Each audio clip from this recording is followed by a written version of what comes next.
গতকালকে এই বাগানের যে বড় গাছগুলো আছে সেগুলার ডালপালা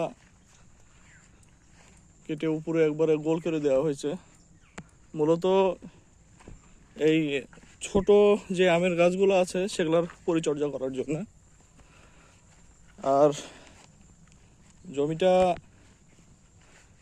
ঘাসগুলা একবারে আগুন দিয়ে পুড়িয়ে দেওয়া হয়েছে। এরপরে চাষ হবে,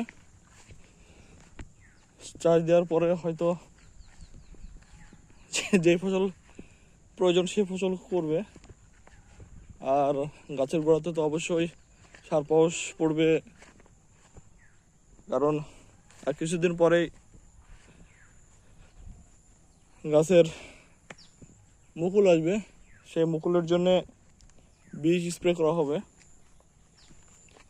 যদি সম্ভব হয় সেগুলোও দেখাবো।